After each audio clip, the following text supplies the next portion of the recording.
Hi friend. Hi friend, I'm Olivia Smith. Thanks for visiting my YouTube channel where I share the latest global news every day. You can also read more news on TimeGlitter.com. You can find all the links in the video description below. Friends, don't forget to hit the like button, drop a comment, share with others, and subscribe to the YouTube channel. Now let's jump into today's news. News headline: We need a bigger bazooka.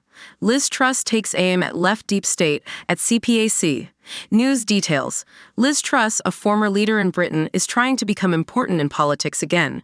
She spoke at a far-right meeting in the United States. She criticized Joe Biden, transgender rights, and what she calls a left-wing controlled government system.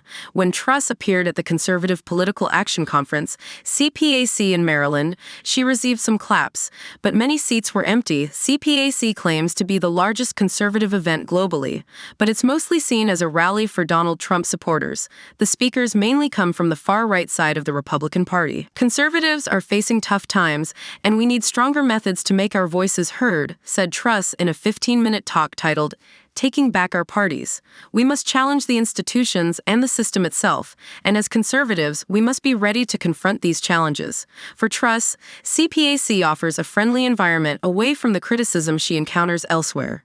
Some Americans remember her short tenure as prime minister, humorously comparing it to a head of lettuce lasting longer. Upon her CPAC arrival, commentator Molly Jong fast reacted with lettuce emojis. Truss's U.S. campaign aligns with her upcoming book release, 10 Years to Save the West. You can pre-order my book, which is coming out soon, she announced at CPAC, a pivotal point in her speech. Advertisements for her book and Tucker Carlson's biography were prominent at the conference.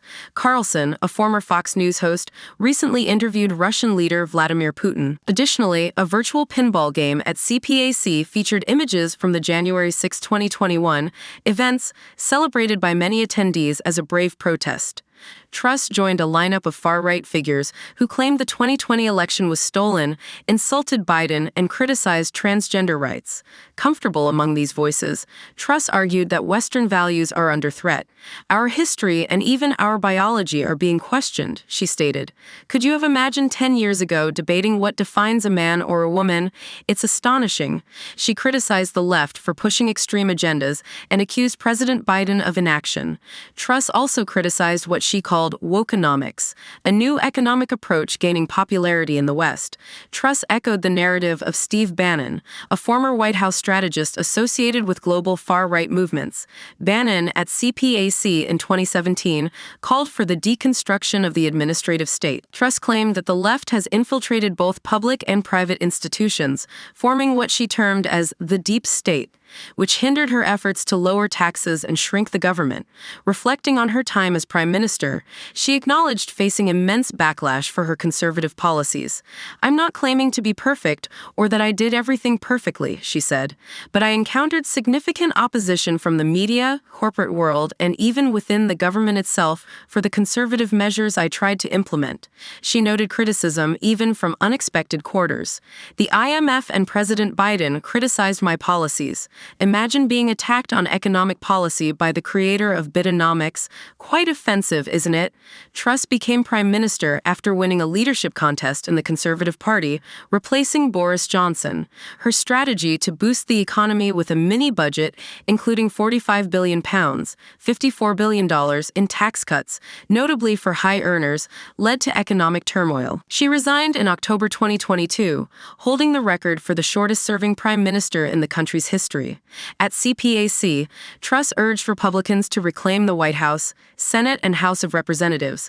While she didn't explicitly endorse Trump, her call to drain the swamp echoed his rhetoric. Her speech at CPAC, though met with some applause, lacked the enthusiastic reception of other speakers.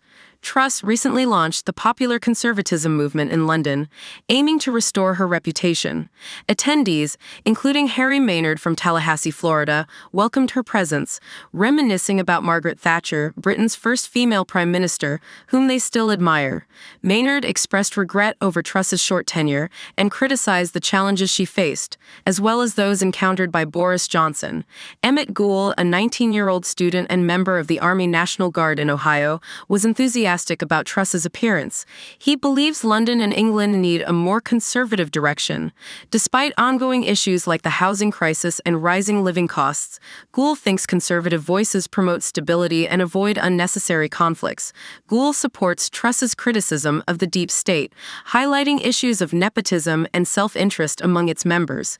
He feels they prioritize personal agendas over the welfare of the people who elected them. Caitlin Meeks, a 21-year-old student, feels Truss faced unfair treatment in Britain. She empathizes with the challenges of confronting bureaucracy and navigating the complexities of the deep state. Polling by Savanta reveals Truss's low popularity among frontline politicians in Britain. With a favorability rating of -54%, she trails behind Boris Johnson, -25%, and Rishi Sunak, -27%. Later, Truss joined Bannon on Real America's Voice, a far-right TV channel outside the main conference hall.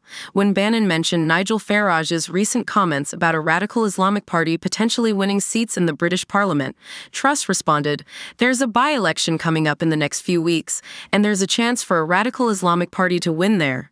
Clarifying with Bannon, she specified the location as Rochdale in northern England, where former Labour and Respect MP George Galloway is running for the Workers' Party. Bannon asked the audience if Truss is tough enough to tackle the situation in Britain, and some cheered in agreement. Truss acknowledged the need for more support, saying, "I need a few more friends, to be honest. I need more people to help me." She jokingly urged Bannon to come to Britain after sorting out America, to which he replied, "I think I'd be banned there." Don't forget to hit the like button, drop a comment, share with others, and subscribe